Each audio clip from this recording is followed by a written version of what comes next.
Welcome to my YouTube channel MGS complete mathematics. तो students, ये class tenth में chapter 1 के लिए सप्लीमेंट्री वीडियो है। चैप्टर 1 में NCERT की बुक्स में जो कुछ दिया हुआ है वो हमने डिस्कस कर लिया है, और ये उसके लिए एक सप्लीमेंट्री वीडियो है जिसमें कुछ और एडिशनल प्रॉब्लम्स RD शर्मा से, RS अग्रवाल से, वो सब जो उसमें कवर नहीं हुई या कम उनको वहाँ स्पेस मिला है, उनको यहाँ डिस्कस करने की हम एक कोशिश करेंगे। तो स्टूडेंट्स, आप चैनल को सब्सक्राइब करें, वीडियोस को शेयर करें और कमेंट करें।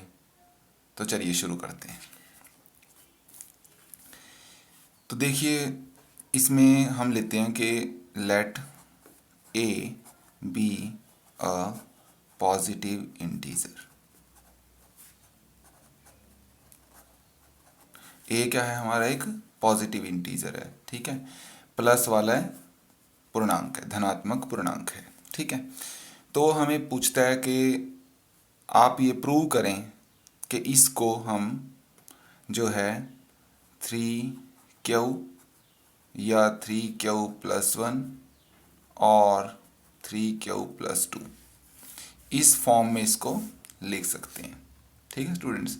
इसकी जगह वो ये भी दे सकता है कि ए कोई पॉजिटिव इंटीजर है, तो प्रूव करेंगे इसको 4Q+1, 4Q+2, 4Q+3 की फॉर्म में, इनमें से किसी एक फॉर्म में उसको लिखा जा सकता है।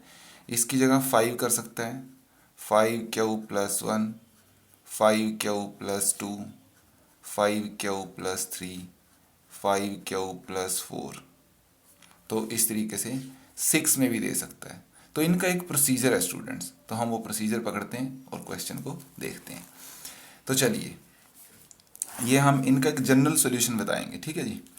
तो लेट, ये सॉल्यूशन है ए बी अ पॉजिटिव इंटीजर। मान लेते हैं कि ए कोई हमारा धनात्मक पूर्णांक है, ठीक है स्टूडेंट्स। तो और b इज इक्वल टू लेते हैं हम अकॉर्डिंग टू क्वेश्चन। मान लीजिए मेरे पास क्वेश्चन है ये वाला जिसमें मेरे को ये प्रूव करना है, तो मैं b चूज करूंगा 3। अगर मेरे पास ये वाला क्वेश्चन है, अगर मेरे को ये सिद्ध करना है, प्रूव करना है, तो मैं क्वेश्चन b चूज करूंगा 4। और अगर मेरे को ये प्रूव करना है तो मैं b चूज करूंगा 5। और अगर मान लीजिए यहाँ 6Q+1, 6Q+2, 6Q+3, 6Q+4 और 6Q+5 ऐसा आ जाए, तो मैं 6 चूज करूंगा। तो चलिए हम ये 6 वाला करते हैं, रिजल्ट सबके लिए सेम होगा। तो हमने बी चूज कर लिया 6, ठीक है स्टूडेंट्स। तो हम applying Euclid division lemma to A and B, A और बी के ऊपर हमने यूक्लिड डिवीजन लेमा लगा दिया, EDL लगा दिया। तो क्या कहता है? तो ए इज इक्वल टू 6Q+R। याद करें, वो होता है ए इज इक्वल टू BQ+R। तो बी हमने क्या लिया है? 6, तो हो जाएगा ए इज इक्वल टू 6Q+R। तो ये वहाँ से आया है। आर क्या है स्टूडेंट्स? ग्रेटर देन और equal to 0, less than b, less than b. B हमारा क्या है? 6, तो यहाँ आ जाएगा 6, ठीक है। तो हम एक छोटा सा टेबल बना लेते हैं यहाँ पे। ये आर की वैल्यूज़ लिखूंगा मैं इस कॉलम में। आर की वैल्यूज़ हैं 0, 1, 2, 3, 4, 5। लेस देन 6 है ना, मतलब वो 6 नहीं होगा, 6 से लेस रहेगा। तो 6 से लेस इंटीजर 5 है। और उसके बाद हम यहाँ लिख लेते हैं ए की वैल्यू जो है 6Q+R। तो जब हम आर की वैल्यू डालेंगे यहाँ 0, तो ये हो जाएगा 6Q। जब डालेंगे 1 तो बनेगा 6Q+1। जब हम वैल्यू पुट करेंगे 2 तो ये बनेगा 6Q+2, 6Q+3, इसी तरीके से 6Q+4, 6Q+5। तो देखें स्टूडेंट्स, ये प्रूव हो गया कि अगर हम बी जो है ना 6 ले लेते हैं तो किसी भी पॉजिटिव इंटीजर को इनमें से किसी एक फॉर्म में लिख सकते हैं।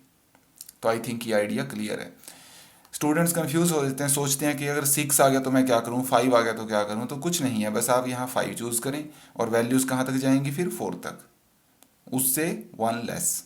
तो ये प्रोसीजर है। इसमें दूसरे टाइप का जो क्वेश्चन रहता है स्टूडेंट्स, वो होता है ऑड नंबर के बारे में। ठीक है, मैं एक फॉर एग्जांपल लिख के दिखाता हूं कि show that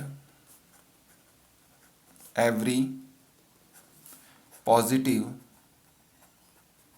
odd integer is of form. अब इसके आगे स्टूडेंट्स वो क्वेश्चन को चेंज कर सकता है according to situation. Is of form वो ऐसा बोल सकता है 2q+1, वो ऐसा भी बोल सकता है 4q+1 एंड 4q+3, वो ऐसा बोल सकता है 6q+1, उसके बाद बोलेगा 6q+3 और 6q+5। तो ऑड को इनमें से किसी एक, मान लीजिए कि बोलता है इस फॉर्म में आ सकता है, या तो इस फॉर्म में आ सकता है, या तो इस फॉर्म में आ सकता है। तो उसके लिए कोई अलग से क्वेश्चन करने की जरूरत नहीं है स्टूडेंट्स, हम यही क्वेश्चन रिपीट करेंगे सेम प्रोसीजर से। ठीक है, 2 लिया है तो बी को यहाँ चूज करेंगे 2, अगर 4 आया है तो बी को चूज करेंगे 4, और अगर हमारे पास 6 आया है तो बी को चूज करेंगे 6, और सेम प्रोसीजर लिख देंगे। यहाँ तक करने के बाद हम यहाँ एक और कॉलम बनाएंगे, उसका हम डिस्कस करेंगे नेचर, कि वो है क्या। देखिए ये 6 क्यों है, ठीक है, ये 2 के टेबल में 6 आता है, बिल्कुल आता है। तो जो 2 से डिवाइड हो जाए वो क्या होता है स्टूडेंट्स, वो इवन होता है। तो ये इवन है, इवन मतलब सम, ये सम संख्या है। ठीक है, तो सम संख्या जब हम 1 ऐड कर देते हैं, सम संख्या में जब भी 1 ऐड करेंगे तो वो क्या हो जाती है, ऑड, यानी विषम, वो उसी टाइम पे ऑड नंबर बन जाता है। ठीक है, तो ये ऑड है। उसके बाद जब ऑड में 1 ऐड करते हैं तो वो क्या होता है, इवन होता है। फिर इवन में 1 ऐड करेंगे, ऑड होता है। ऑड में फिर 1 ऐड किया, देखो 3 में 1 ऐड होके 4 हो रखा है, तो ये इवन। और यहाँ पे हमने इवन में फिर से 1 ऐड किया, तो ये हो गया ऑड। तो स्टूडेंट्स आप ध्यान दें कि जब भी वो ऑड है तो उसका फॉर्म क्या है, उसका फॉर्म है या तो 6q+1 है, या तो 6q+3 है, और या तो 6q+5 है। तो ध्यान से देखें, यही हमें शो करना था। ठीक है, तो इसमें ये प्रोसीजर हम लगा सकते हैं। ठीक है, तो एक ही क्वेश्चन से मतलब उसी प्रोसीजर से हम इसको इवन और ऑड का बता सकते हैं। इसके बाद हमारे पास स्टूडेंट्स दूसरा जो इसमें क्वेश्चन हम एक्सप्लेन करना चाहेंगे वो है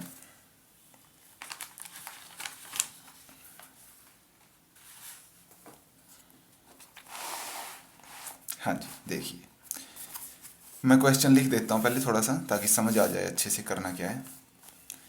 वो कहता है कि प्रूव दैट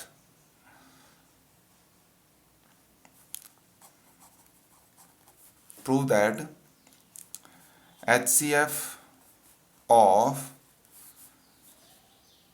56 and 72, 56 और 72 का HCF कैन बी एक्सप्रेस्ड। यहाँ से आगे एक्सप्रेस से आगे वो दो तरीके से बोल सकता है स्टूडेंट्स। वो एक तो बोल सकता है इन द फॉर्म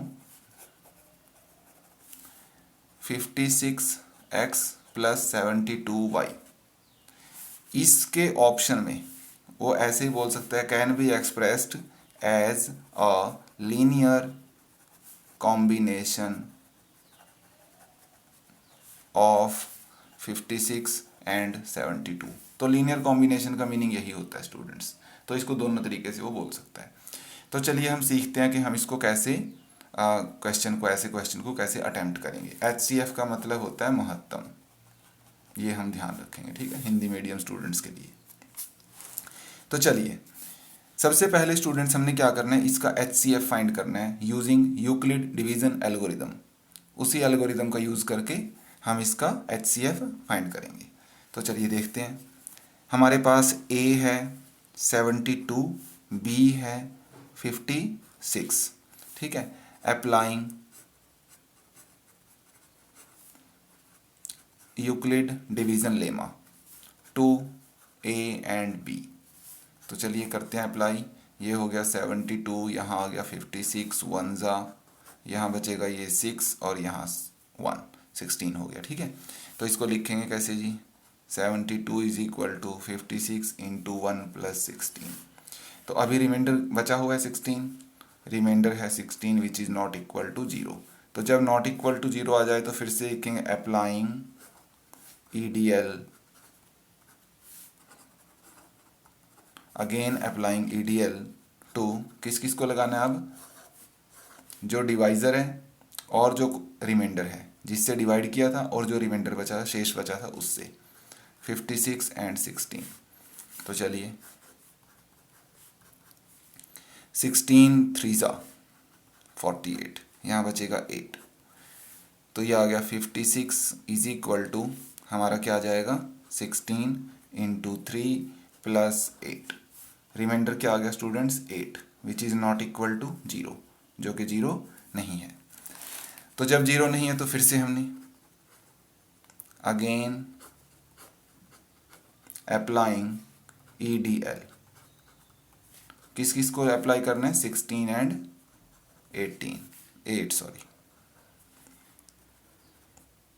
8।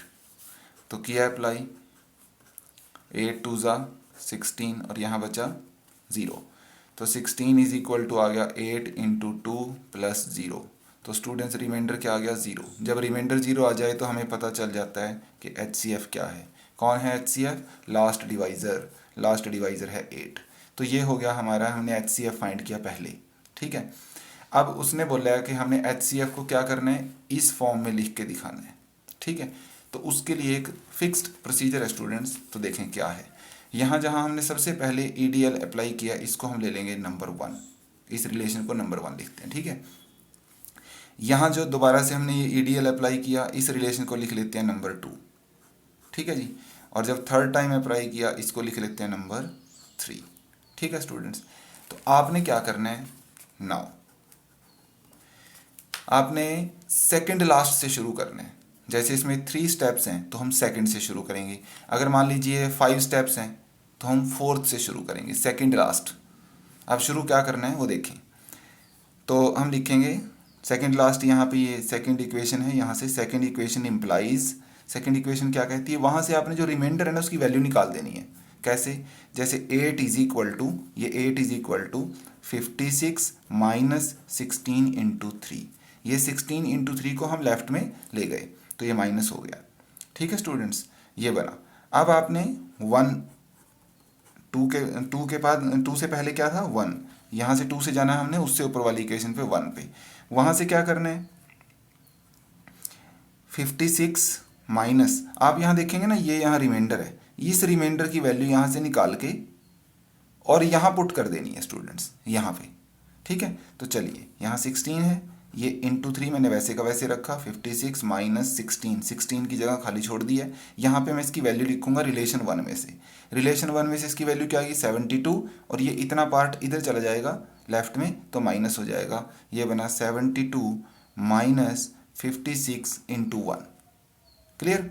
तो ये करने के बाद आपने क्या करना है, अब क्योंकि 1 से ऊपर कोई स्टेप नहीं है तो ये काम ऑलमोस्ट कंप्लीट हो गया। अब जस्ट इस ब्रैकेट को ओपन करें, तो ओपन किया तो क्या बना 56 माइनस, जब इस 3 को यहाँ मल्टीप्लाई करेंगे ये बनेगा 72 मल्टीप्लाइड बाई 3। फिर 3 को इससे मल्टीप्लाई करेंगे, इधर माइनस भी है तो माइनस माइनस हुआ प्लस, 56 इंटू 3 1 ज़ा 3। क्लियर। अब क्या करना है, अब इनको दोनों को देखना है, ये 56 और ये 56 मल्टीप्लाइड बाई 3, तो इन दोनों को हमने ऐड कर देना है। अब यहाँ एक छोटी सी मैं बात आपको बताता हूँ स्टूडेंट्स, देखें 56 और प्लस 56 इंटू 3, दोनों में से 56 कॉमन लें तो क्या बचता है, यहाँ बचता है 1 प्लस यहाँ से ये चला गया बचेगा 3, तो ये बना 56 इंटू 4। तो ये चीज़ हम यहाँ लिखेंगे, तो मैंने लिखा 56 इंटू 4 माइनस 72 इंटू 3। ठीक है, जब यहाँ पहुँच गए तो इसके बाद आपने क्या करना है, इसकी फॉर्म पे थोड़ा ध्यान देना है।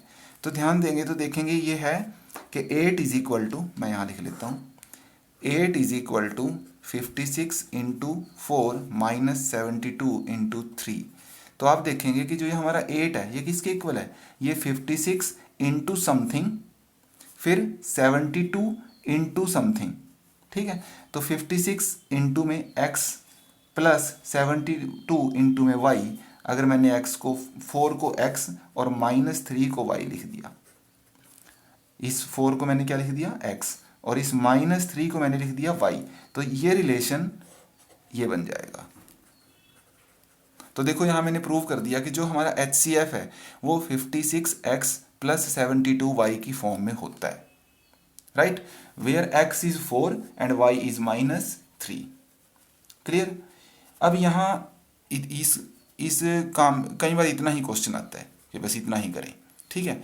कई बार है इसमें एक लाइन वो और ऐड कर देता है और बोलता है कि also prove that x and y are not unique, x and y are not unique, मतलब कि ये रिप्रेजेंटेशन यूनिक नहीं है।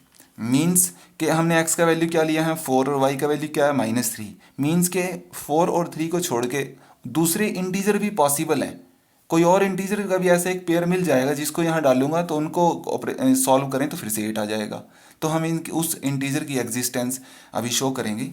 तो चलिए देखते हैं यूनिकनेस के ऊपर कि ये यूनिक नहीं है।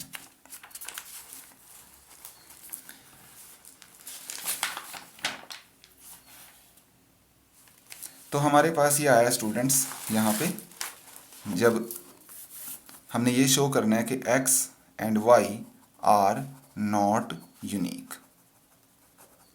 तो हम क्या करेंगे, देखें ये जो हमारा यहाँ से रिलेशन लेंगे हम, ये वाला जो रिलेशन है इसको ले लेते हैं 8 is equal to 56 into 4 minus 72 into 3, 56 into 4 minus 72 into 3, ठीक है।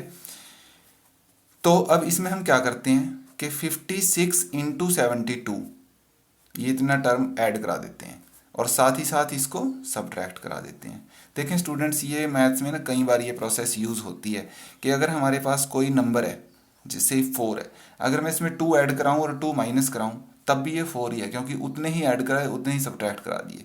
तो वही कॉन्सेप्ट यहाँ यूज़ हम करेंगे। तो चलिए ये हमने 56 इंटू 72 यहाँ ऐड कराए और उसी को हमने सब्ट्रैक्ट करा दिया, माइनस करा दिया। अब आप देखें कि एक तो 56 वाले टर्म यहाँ है और एक यहाँ है, दोनों में से 56 कॉमन लिया तो यहाँ बचेगा 4 और यहाँ बचेगा प्लस का 72, ठीक है। 72 वाले टर्म एक यहाँ है और एक यहाँ है, इनमें से -72 कॉमन लें और यहाँ बचेगा 3 और यहाँ से आएगा 56, ठीक है स्टूडेंट्स। 56 वालों में से ये दो जो हैं इनमें से हमने 56 कॉमन लिया और जिनमें 72 है एक को मतलब इसके साथ लगा दिया, एक को इसके साथ लगा दिया और जो कॉमन था वो कॉमन ले लिया, ठीक है। तो उसके बाद क्या बनता है देखें, 56 इंटू ये बना 76 माइनस 72 इंटू ये बना 59। तो अब आप देखो फिर से ये क्या आ गया कि 56 इंटू, मैं इसको x की जगह अब की बार कुछ और ले लेता हूँ से m plus 72 into n, where m का वैल्यू क्या है 76 और n का वैल्यू क्या है -59। तो देखो हमने शो कर दिया कि एक और पेयर है इंटीजर्स का जिसके लिए ये रिलेशन फिर से ट्रू है। तो हमने शो किया कि ये जो इंटीजर्स आते हैं ये दीज आर नॉट यूनिक, ये यूनिक नहीं है, there are many more relations possible, ऐसे और भी रिलेशंस पॉसिबल हैं, ठीक है स्टूडेंट्स। तो इसके बाद हम एक और क्वेश्चन लेते हैं।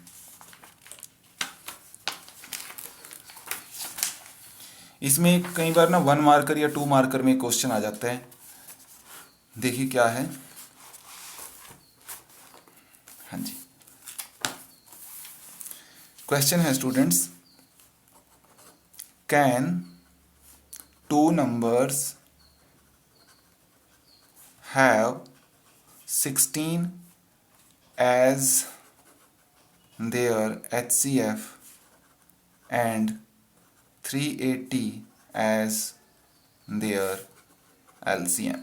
वो हमसे ऐसा क्वेश्चन पूछते हैं, क्या कोई ऐसा 2 नंबर्स का पेयर पॉसिबल है कि जिनका HCF फाइंड करें तो वो आए 16 और LCM फाइंड करें तो वो आए 380।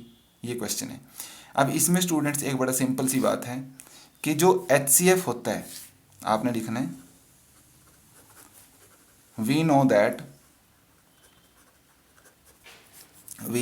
that HCF is always a factor of LCM.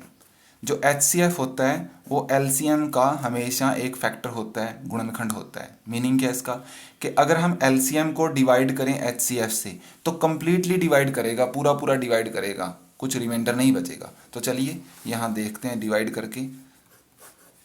380 ये एलसीएम है, 16 ये एचसीएफ है, डिवाइड करो 16 2 ज़ा 32, यहाँ बचेंगे 6 0, तो ये हो गया समझिए 4 ज़ा 64 होते हैं, तो 3 ज़ा भी जाएगा और यहाँ बचेगा 12, तो रिमाइंडर बच गया नॉट इक्वल टू 0। तो यहाँ पे but 16 is not a factor of 380। 16 जो है वो 380 का गुणनखंड नहीं है, ठीक है। तो such a pair of numbers is not possible. ऐसा कोई पेयर पॉसिबल नहीं होगा कि जिनका हम एचसीएफ ढूंढें तो 16 मिले और एलसीएम ढूंढें तो मिले 380। तो ये भी एक छोटा सा आपने पॉइंट स्टूडेंट्स ध्यान रखना है। तो इस वीडियो में इतना ही। चैप्टर 1 हमारी तरफ से कंप्लीट है। अगर आपको किसी क्वेश्चन में कोई दिक्कत आती है करने में तो आप प्लीज़ कमेंट्स में बताएं, तो उसके ऊपर हम अलग से एक वीडियो, सप्लीमेंट्री वीडियो बना देंगे। तो अब हम स्टूडेंट्स आगे शुरू करेंगे इसका चैप्टर नंबर 2। तो तब तक के लिए धन्यवाद, थैंक यू।